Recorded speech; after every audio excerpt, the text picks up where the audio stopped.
Hello po, ka-viewers, ka-tweet. Ngayon po, ipapakita ko po sa inyo ang meron po akong bagong iba-vlog po ngayon na iluluto ko po. At napaka-easy lang pong lutuin, lalo na po sa Pilipinas, sa mga mothers at mga kulang sa budget, at dito rin po sa Paris, na lalo na po sa mga OFW na nagmamadaling magluto para bago pumasok po ng work makakain, o kaya lalo na po sa dinner. Syempre po pagod na po tayo, hindi na po tayo yung bang makapag-prepare ng talagang yung pagkain na yung yung marami pang inihiwa, ganon. Pero ito po, ang pangalan po ng aking igigisa po ngayon, iluluto, ay ginisang yung pong gulay po na beans. So ipapakita ko po ang ingredients po. Ayan po ang ingredients niya. Ang ingredients lang po niya ay haricot, sa English po beans. Ayan po, na parang sitaw siya, pero sa French po is haricot. At saka isang sardinas lang po. Ayan, kamatis. Pwede din pong wag na siyang lagyan ng kamatis. Kasi po, kaya nilagyan ko lang po siya ng kamatis dahil kulang po yung sardinas ko. Ayun po, tsaka onion and garlic lang po. At saka siyempre, konting tubig lang po para naman na malasa. Yun. Kaya ang mga niluluto ko po at ipinapakita po sa inyo ay mga easy food lang po, tsaka easy to cook. Tsaka tipid pa po sa gastos. Yan, yan. Para po lalo na po sa ating pong mga mothers, kailangan po ang mga anak po natin ay itry po natin. Hindi lang itry, talagang gawin po natin ang best natin na kumain po sila ng gulay. Kasi yung mga ibang bata po kasi ini-spoiled nila kung ano-ano lang ang pinapakain, kaya kung minsan ang bata nahihirapan po siyang magpo. Pero pag ang bata po ay mahilig pong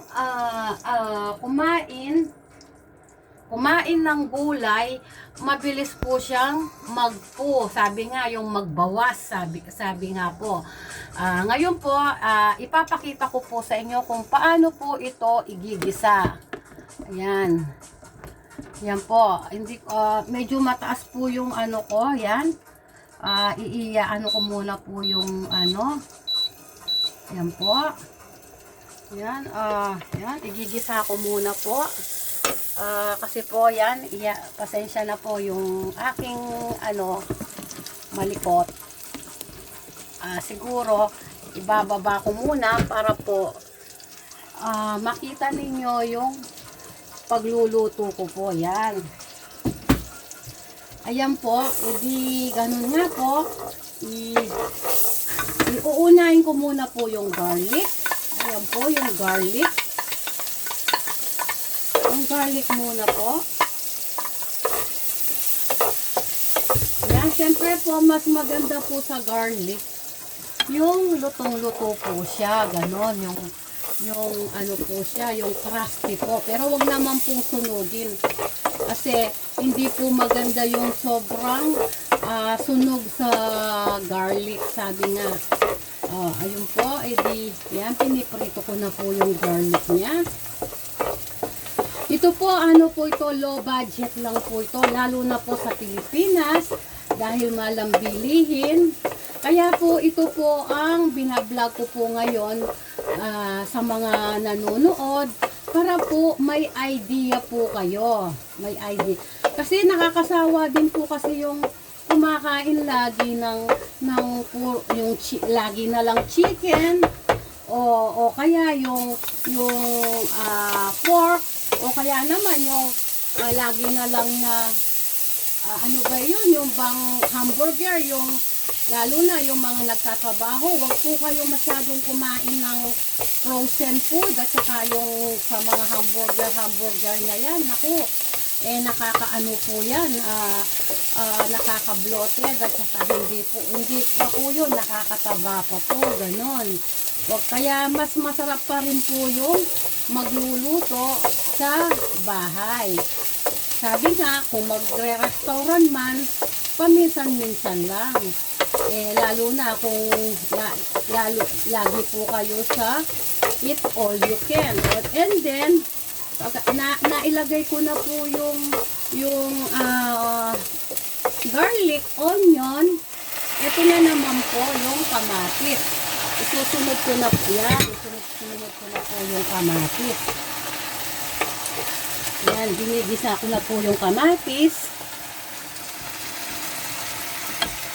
Yan, ginigisa ko na po yung yung kamatis. So, habang ginigisa ko po yung kamatis, makwentuhan muna po tayo, mga ka-viewers, katuwid. Ayan po, ayan. At habang ginigisa ko po yung kamatis, kanina po, pinakita ko na po sa video yung yung mga ingredients. So, ayun po, palalambutin po natin ngayon yung kamatis bago po natin ilagay itong gulay. Mamaya po ipapakita ko po after po ng maluto itong kamatis, kasi may nag-comment.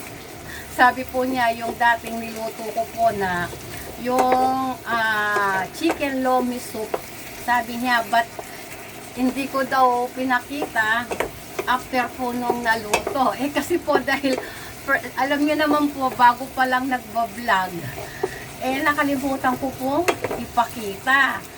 Ngayon, kasi po yun, medyo nagmamadali dahil papasok din po sa trabaho. Kanina po, nakatapos na po ako ng trabaho,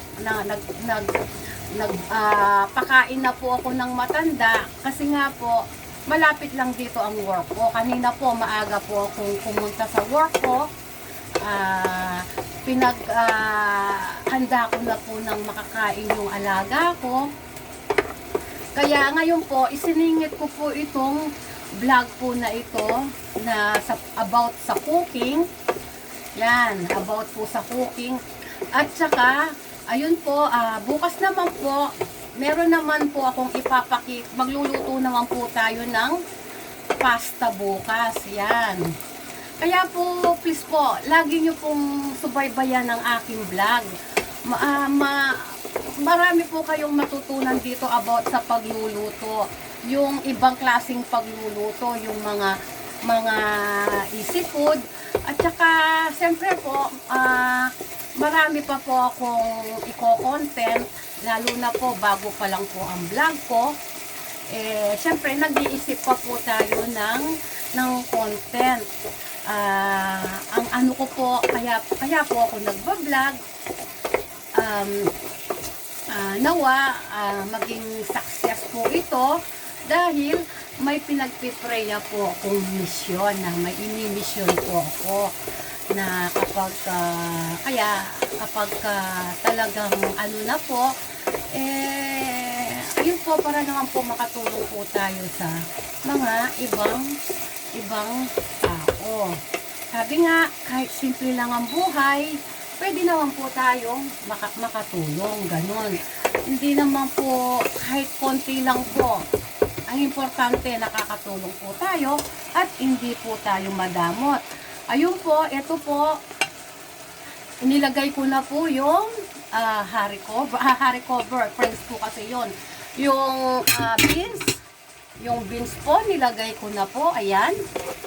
Tapos, ilalagyan ko muna po ng asin.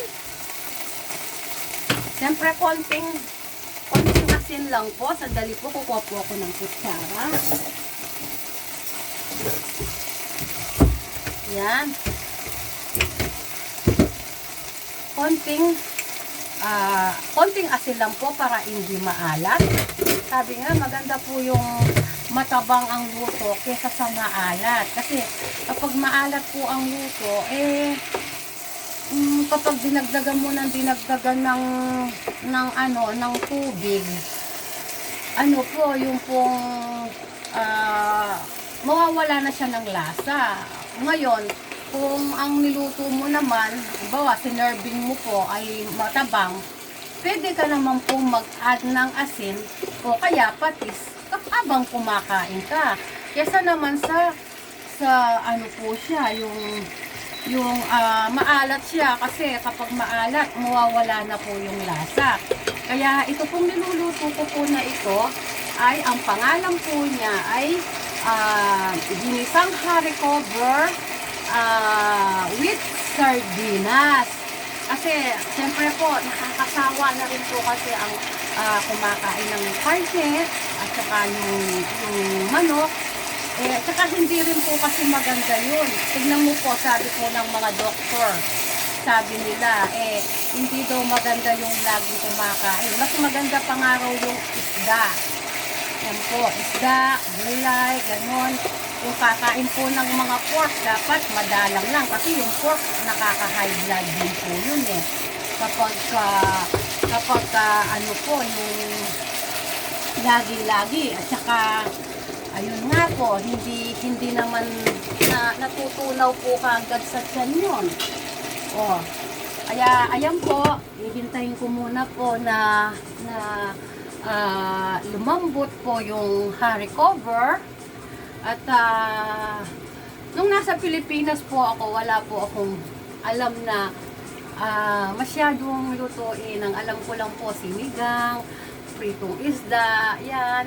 Pero po magbuhat po nung pumunta po ako sa Paris, marami na po akong natutunan at natutunan rin po ako magluto ng French food, tsaka Italian food, tsaka yung mga Filipino foods po. Bukas po ang lulutuin ko po yung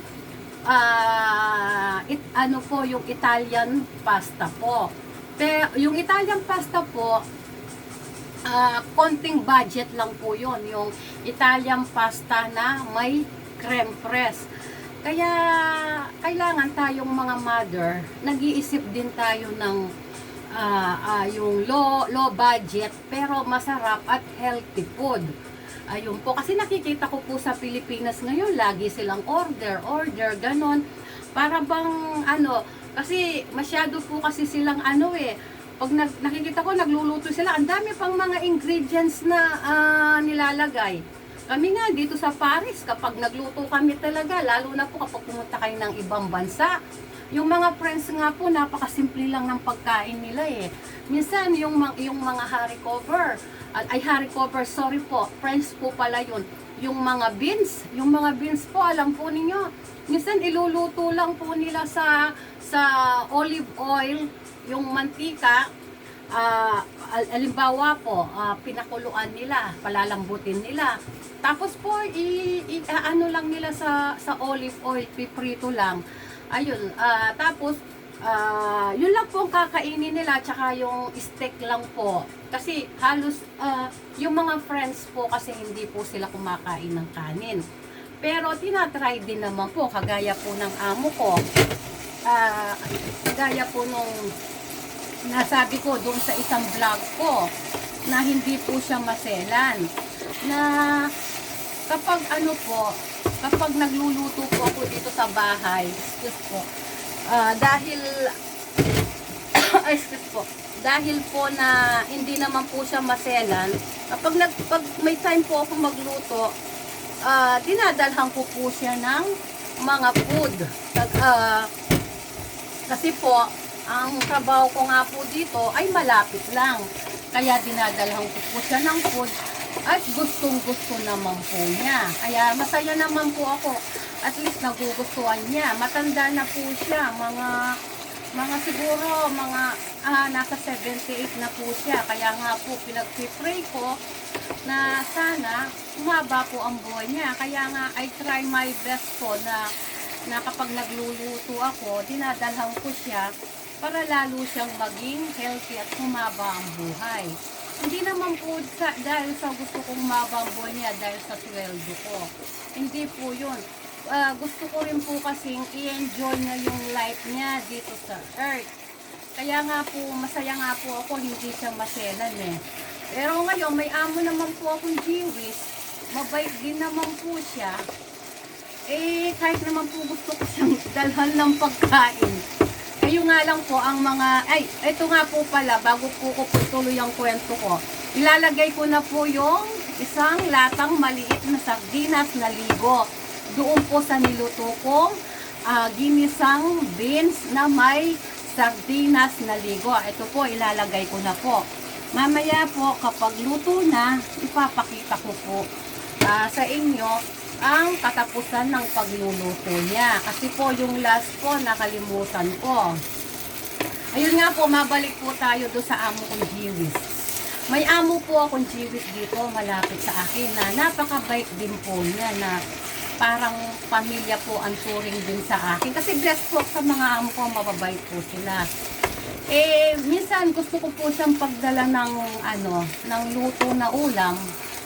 Eh, ang problem po, eh, yung mga Jewish po kasi, yun, kumakain lang po kasi sila, yung pagkain po talaga nila. Hindi po kagaya ng mga friends at saka Americans, hindi po sila maselan sa food. Kumakain po sila ng mga Filipino food, kagaya po ng ng mga pansit, ganyan. Malambot na po yung hardcover. Kumakain po sila ng mga pansit po, yung mga friends, at saka yung American. Eh kaso yung amo ko po na Jewish, hindi po sila kumakain ng ganon. At saka yung mga manok po, naku, mapili po sila sa manok. Kaya last time po, pinagdala ko siya ng pansit. Hindi niya po kinakain kasi yung pinangsahog ko po na manok, hindi niya gusto. Kasi ang mga manok, sorry po, ang mga manok. Hindi ko po sabihin. Ang mga Jewish po, may sarili po, may yung manok po na binibilak, yung mga manok po na binibili nila ay iba. Kaya ayun, magbuhat po noon. Hindi ko na po siya pinagdala ng ng ulam. Kaya ang pinagdadala ko na lang po yung mga matatanda ko. Dito po sa friends, nakailang matanda na po ako. Basta may time po ako, dinadalang po sila. Kasi po minsan naaawa ako, lalo na sa mga yung mga anak nila na walang care, na minsan kaya po pinagdadalang po sila. Kasi minsan makikita ko po sila, dahil nga wala pong nagluluto sa kanila, nag-iisa sila. Minsan nakikita ko po sila, ang kinakain lang nila, tinapay at saka cheese. Yun lang po. Kaya kung minsan, lalo na po yung last ko po na alaga, namatay na po yun, si Mami Sandos. Ay naku, yun po, sa totoo lang po, hindi naman po sa minsan binibilang ko pa po ng niya yun, ng tinapay niya, yung favorite niya na eclair. Kasi po minsan po kasi, dahil kasi po dito yung mga ibang hindi po sila maalaga sa mga anak nila. Ay sa mga mother nila pag tumatanda, yung iba po. Pero hindi naman po lahat. Kahit naman po sa Pilipinas, minsan meron ding mga anak na hindi maalaga sa nila sa mga mother nila. Yun nga po, dahil yung alaga ko po dati ay hindi po siya maalaga sa niya, sa mother niya, lagi pa sila nag-aaway. Ang ginagawa ko po noon, minsan sa pera ko po, ako po ang nagpo-provide ng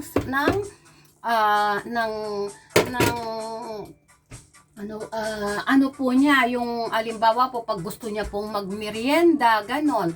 Ayun, ako po ang bumibili ng tinapay po niya. Pero hindi naman po niya dinidemand sa akin yun. Kusa ko lang naman po yun. Kaya nung ginagawa ko po yun, hindi naman po ako naghihintay ng kapalit na halimbawa gagawa po ako ng mabuti para pamanahan ako ng matanda. Hindi po. Wala po akong hinihintay na ganon kasi hindi naman po sila mayaman eh. Kumbaga, nakaugalian ko na po yun, yung mga ganon. Kasi po, pag mga matatanda talaga, ay talagang naaawa po ako. Lalo na po kapag po walang nagkakalinga sa akin eh. Kaya nga po sana pag tumanda ako, hindi ako pabayaan ng aking mga childrens. Ayun po, ipapakita ko na po pala ngayon ang pero po pala, ang mga childrens ko po ay mababait naman po sila. I'm sure 100% po, hindi nila po pabayaan. At may mga mababait din po pala akong mga pamangkins. Sa mga pamangkins ko lang, puro po sila mababait, hindi po sila pasaway. Kaya sa ano naman po, sa pamilya po, mas maganda po yung nagmamahalan po tayo. Hindi po tayo nag-iinggitan. Kagaya po sa amin, sa pamilya po namin, blessed po kami.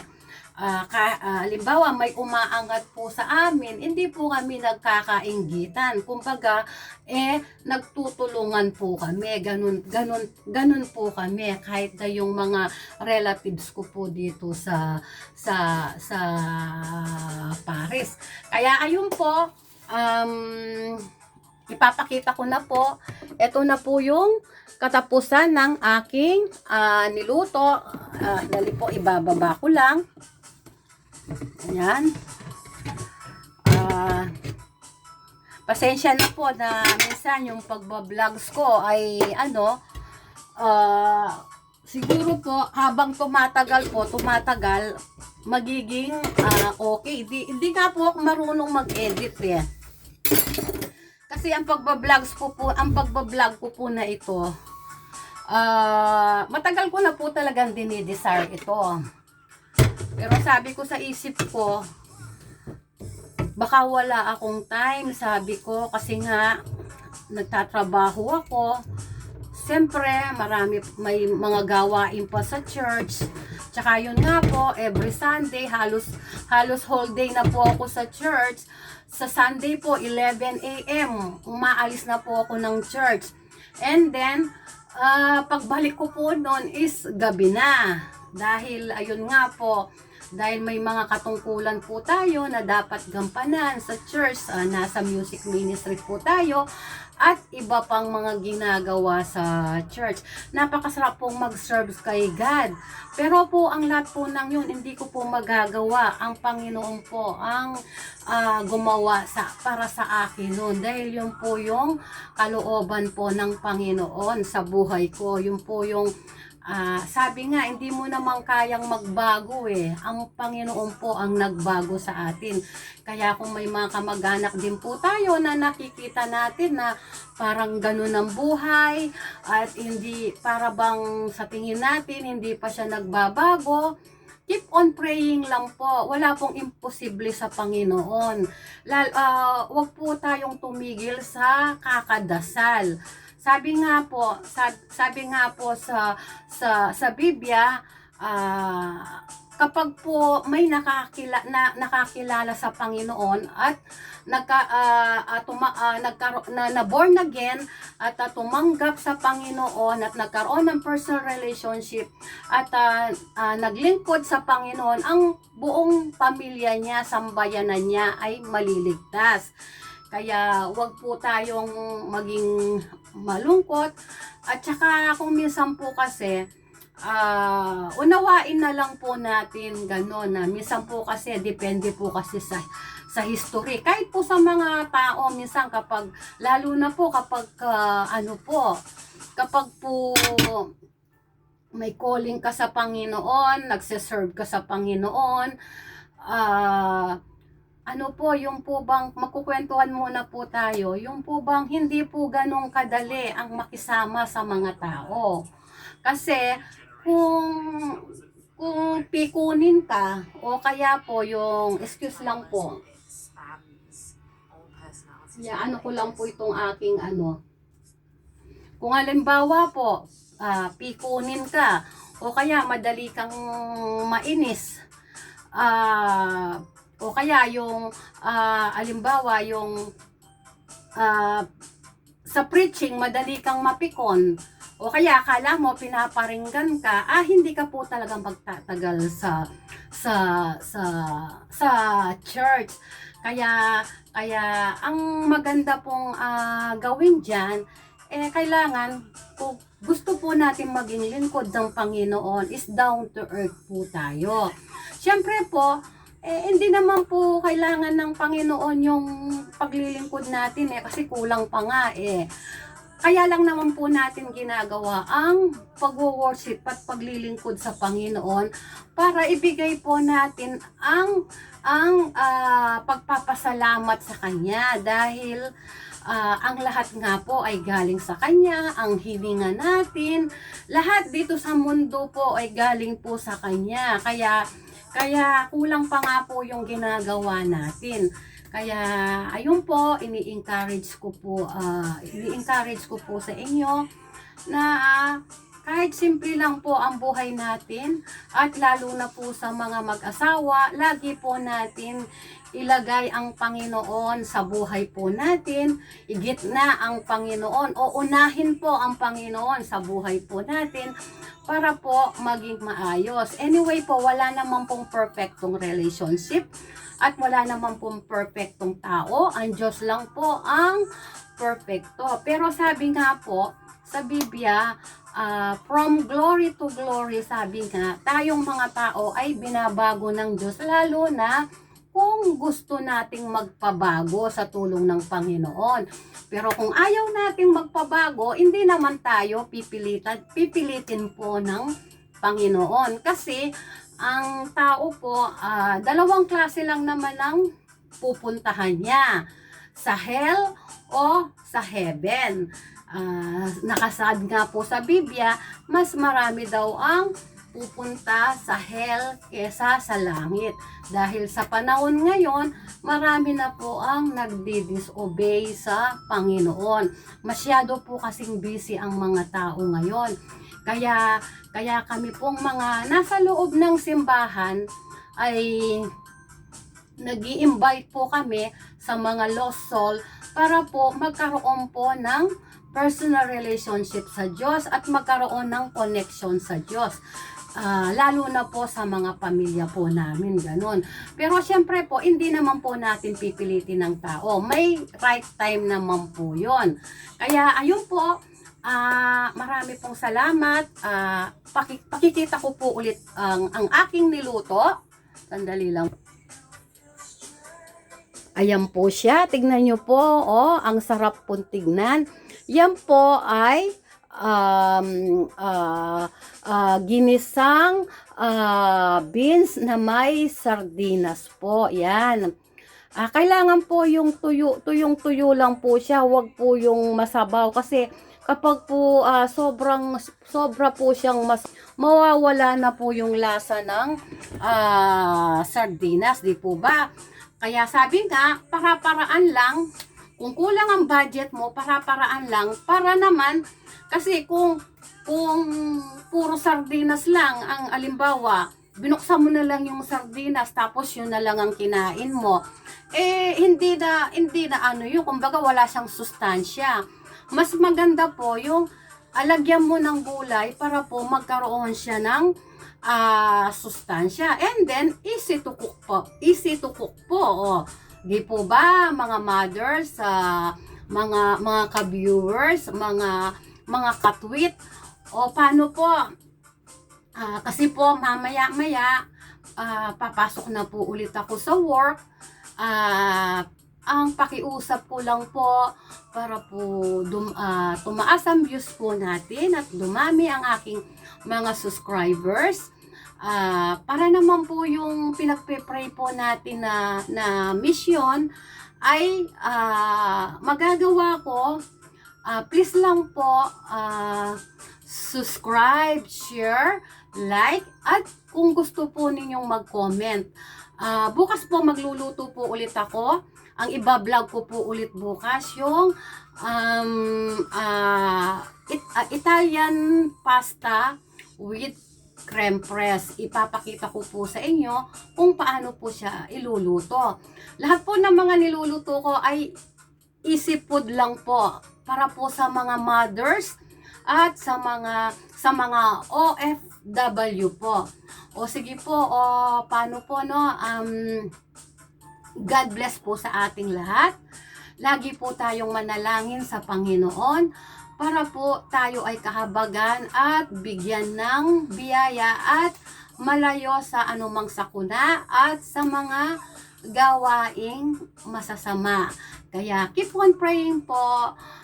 Bye-bye po. Bukas po muli. God bless.